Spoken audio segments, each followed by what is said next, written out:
Are you struggling with a stagnant GMAT score and you'd like to see your score improving? In this video, I'm going to give you tips on how to improve your score. Hello, I'm GMAT and I'm a trainer with the International Scholars Program. As part of a series of videos on how to improve your GMAT score, today's video will be about how to improve your stagnant GMAT score. More specifically, this video is themed around a detailed analysis of the problem. I've divided this into three major sections, that is mock analysis, error log, and question analysis. Starting out with mock analysis, by the time you get to a point where you feel your score is stagnating around a certain mark, then you should have done at least 2 or 3 mocks. Then, from the analysis of your scores of the 3 mocks, you can tell that your score is revolving around a particular score. That is when you would probably want to see an improvement of the same. If you find yourself your score stagnating around the pass mark for the program, that is for 45, then that should be a cause for alarm maybe, because in the exam the score would probably be around that 45, a point higher or a point lower. So if it's a couple of points lower, then you might beat the pass mark for the program. Now, if your score is, for example, stagnating around a 500 level, then probably you're safe. But if you want more, then it is imperative that you go a step forward and see where the problem could be. That step forward would involve doing a sectional analysis. That is, looking at the different sections. How are you performing in quant? How are you performing in verbal? And how are you performing in data insights? That analysis should be data-driven, meaning you should look at the data that reflects the sectional scores of each of those sections you're looking at. You might think that you are weak in verbal, but looking at the data, the score you're getting for verbal is probably higher than for the other sections, meaning you need to focus on the other section to see an improvement of the same to the level that your verbal score is. So that should be data-driven and not based on intuition. Out of that, you should do a topical analysis of the different sections to see where you're having issues with, to see the topics that you're good at and the topics that you're weak at. Then from then on, you can able to address the knowledge gaps that exist in the different topics. You address the knowledge gaps by probably going back to your content, doing further research, asking for help from the tutors, and from then on, I think you can clearly or conclusively address the issues at hand. From mock analysis, most of the mock providers, after you're done with the mock, will give you a breakdown of the mock itself, how you did for the different questions that you're quizzed on. Now, they'll provide a section that will indicate the time you spend for each of those questions that you're asked. That will probably inform the timing strategy that you'll need to employ. For quant questions, it is recommended for each of those questions you spend at least 2 minutes per question. If you do analysis of the timing you spend for each of the questions in quant, in the mock analysis you'll be given, then you probably take a look and see how much time you spend for each of those questions. This time will vary depending on the difficulty of the questions. You find that you spend a little more extra time on difficult questions and spend lesser time on easier questions. So it is just you playing along or just being smart with your time and making sure that your time revolves around the 2-minute mark. Same thing for verbal. This would depend with the section you're doing. For reading comprehension, at least 3 to 4 minutes for the passages, and then 1 minute to 2 minutes for the questions. For CR questions, you'd spend 2 minutes for those questions, right? So just take a look at the analysis you're given after the mock and see how much time you spend for this type of questions, right? For critical reasoning, timing will be around 2 minutes per question, and that would also revolve around the difficulty level of the question itself. For data insights, for data sufficiency, around a maximum of 2 minutes would be sufficient for you to analyze the question and get the correct answer. For the integrated reasoning questions, you should play around with the type of question you're asked. This is if it is multi-source reasoning, you'd spend a little extra time on those questions because there's a lot of data involved there. And when it comes to two-part analysis, probably spend a little time there. So this, in integrated reasoning, the timings are a bit flexible, but you should also take in mind that there are 20 questions asked and you should do those questions in 20 minutes, right? So to improve your time, you can do practice on your own when you're doing your own personal studies. You could have a time on the side, or you could go to the sites like GMAT Club, which have a timer for each of those questions asked, or you could access question banks on mba.com that provide a timer, or they will indicate the time you spent for each of those questions you did. So work on that timing strategy, and you'll probably see an improvement in your GMAT score. Then lastly, do a situational analysis. This involves you taking a look at the situations in which you do your mocks in or examine. Is it peaceful? Is it a quiet place? Are you in the right mind frame? Are you fatigued? All those come into play, or will determine the score that you get. So if everything is in line, if you're in a peaceful place, you are energetic, you are everything checks the boxes, then probably you get a good score. So do a situation analysis, make sure that the environment in which you do your mocks or your exams are quite ideal, and you'll see a significant improvement in your score.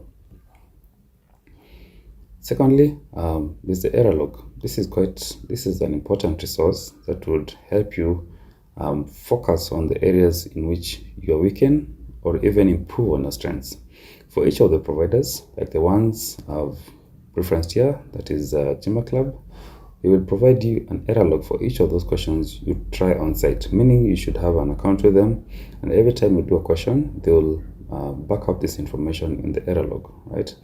You can access the same to analyze the type of questions you're getting correct, the timing you spent for each of these questions correct, and the topics that you're good at. This would help you focus your energies and see an improvement for the different topics that you'll be doing, right? Also, it helps you narrow down to specific problems and provide probably insights on how you're going to improve on that. You are watching Success with Bob Mwiti Show, presented to you by the Kenya Airlift Program. The Kenya Airlift Program is an award-winning education financing scheme that helps bright Kenyan students to pursue graduate studies in North America regardless of their financial background. You can find our programs by going to www.kenyaairliftprogram.com. The Kenya Airlift Program, empowering dreams. They go a step forward and provide an analysis of the different questions you did. Like on the right first column here, there's an indication of the question you did, the type of question you did, like this individual did two-part analysis questions and other problem-solving questions. The date and time that you did the question itself, the difficulty level, very important, right? This will help you tell the level that you're comfortable in, if you're getting mostly 500 level questions, that is the easy to medium level difficulty, probably your score or the final score you get in the mock or in the exam would reflect the same thing, right? So if you want to see an improvement, probably go a notch further, try a little more difficult questions and see if you perform well on those. If you perform well in those and perform well on the easier ones, then you see there will be a build-up of competency as you move along, right? So this will provide you an indication of the level of difficulty that you're comfortable in, and probably help you or nudge you to try even more difficult questions. Again, more importantly, the time you spent for each of those questions you did. Remember that GMAT is a timed exam, and that is quite important to take into consideration. So for each of the questions you did, it will provide a time frame, like the amount of time you spend there. Like in ideal situation, problem-solving questions should take at most 2 minutes. The student just did it within time and they got it correct, right? So that will help you, improve on the time or your timing strategy. Then again, it will also indicate the difficulty level. So if you do easy questions within the 2 minutes, then probably you're good, or you should be doing it in lesser time, right? So this will give you indications of the same and will help you improve moving forward. Also importantly, you can export the data from your error log to an Excel sheet. This will help you analyze further the questions we did, analyze the problem a little further, right? Like for the first column, it is an indication of the question type for the different sections that you did. Like for the data sufficiency questions here, the times taken for the data sufficiency questions, and you can tell that the time is colored red, meaning you went past the recommended time for each of those questions that you did, right? Recommended time is within 2 minutes and it should be correct, right? Then from then on, you can tell whether after spending that amount of time, did you get the question correct, right? Probably this student got the first one correct, indicating although they spent a little extra time doing that question, ended up getting the question correct. So ask yourself, if I spend a little more time, was it worth it, given in the context that this is a timed exam? Probably not. If you do it within a reasonable amount of time, then it will play out well for you in the long run, right? Then again, it will also indicate the difficulty level for the question indeed. Very important. Something I want you to take note as you move on to the next slide is the topic itself, right?